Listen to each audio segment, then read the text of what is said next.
Corona काल के चलते जहां पहले ही हर वर्ग परेशान है, ऊपर से एक बार फिर किसानों को मानसून सत्र आते ही जहरीले सांपों का डर सताने लगा है।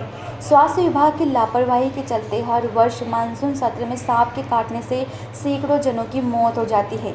जानकारों की मानते तो सरकारी अस्पताल में समय पर लोगों का इलाज नहीं मिलने से मौतों का आंकड़ा भी बढ़ता जा रहा है। जिला अस्पताल के अलावा उप स्वास्थ्य व प्राथमिक स्वास्थ्य केंद्र पर इंजेक्शन टेस्टिंग की सुविधा नहीं होने से सर्पदंश पीड़ित को समय पर उपचार नहीं मिलता है। एंटी स्नेक वेनिम इंजेक्शन सामुदायिक स्वास्थ्य केंद्र पर उपलब्ध है, लेकिन वहाँ इंजेक्शन लगाने के लिए एक्सपर्ट डॉक्टर नहीं मिलते हैं। ऐसे में पीड़ित व्यक्ति को परिजन उपचार के लिए जिला अस्पताल लेकर आते हैं, जबकि सर्पदंश के आधे घंटे में पीड़ित को इंजेक्शन लगाना जरूरी होता है। अंचल के कई गांवों में पर्याप्त संसाधन नहीं होने एवं दूरी की अधिकता के कारण अस्पताल पहुंचने से पहले ही शरीर में जहर फैलने से पीड़ित की मौत हो जाती है। जिले में सबसे अधिक पीड़ित रतनगढ़ सिंगोली क्षेत्र से जिला अस्पताल पहुंचते हैं।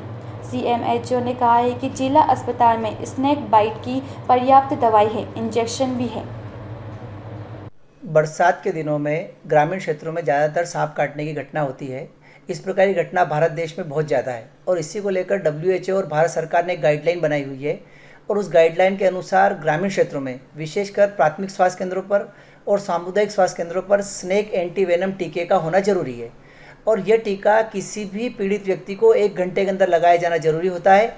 इसी कारण सभी प्राथमिक स्वास्थ्य केंद्रों पर इस टीके को रखा जाता है।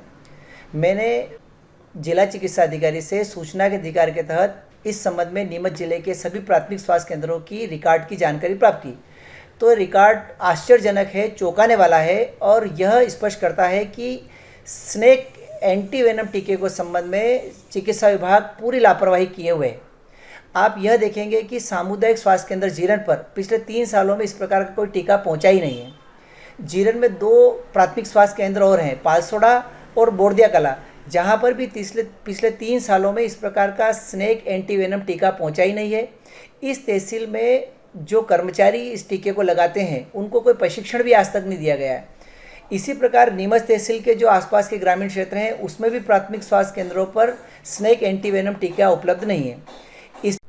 देखिए, ये सही है कि इस मानसून सत्र के अंदर स्नेक बाइट के केसेस ज़्यादा आते हैं, क्योंकि हमारा ज़िला जो है उसका जो जावद तहसील का एरिया और हमारे इसमें बनासाई क्षेत्र का एरिया पथरीला होने के कारण वहाँ पर जो गांव हैं उनके अंदर सांप के काटने के केसेस ज़्यादा आ रहे हैं और स्वाभाविक है कि हर जीव अपने को सुरक्षित रखने के लिए कुछ न कुछ प्रयास करता है, इसलिए वो इधर उधर घरों में भी घुस जाते हैं।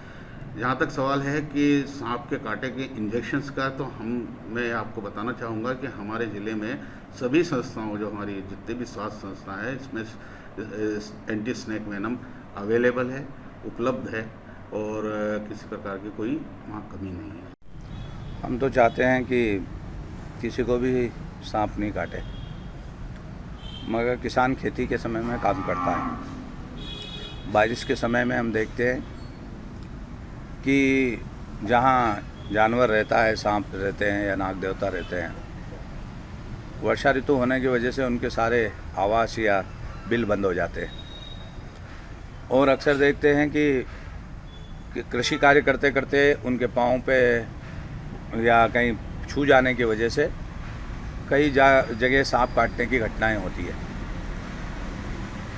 व्यक्तिगत रूप से मैं जनता से भी यह आह्वान करूंगा, सब किसान भाइयों से, कि सीधे जिला चिकित्सालय लाएं और उनका उपचार कराएं। और कई बार अभी जब सांप काटने की घटना आई तो मैंने CMHO साहब को फ़ोन करके उनके इंजेक्शन उपलब्ध करा के लगवाने का काम किया। कई लोगों की अकारण मृत्यु भी हुई है और मध्य प्रदेश के मुख्यमंत्री शिवराज सिंह चौहान से उन लोगों को सहायता, उस परिवारों को, यदि कोई मुखिया को काट खाता है, किसी काट खाता है, तो उसके परिवार को सहायता राशि भी प्रदान करने का काम किया है। अभी हम देख रहे हैं वर्षा ऋतु चालू हो गई है, पानी में गड्ढे भरे हुए हैं, मच्छर काटने लगे हैं, कई प्रकार की डायरिया है, बीमारियां चलने लग गई है, कोरोना जैसा संक्रमण चल रहा है। इसलिए सब लोगों से यह निवेदन करूँगा। नीमच से दीपक खताबिया की रिपोर्ट।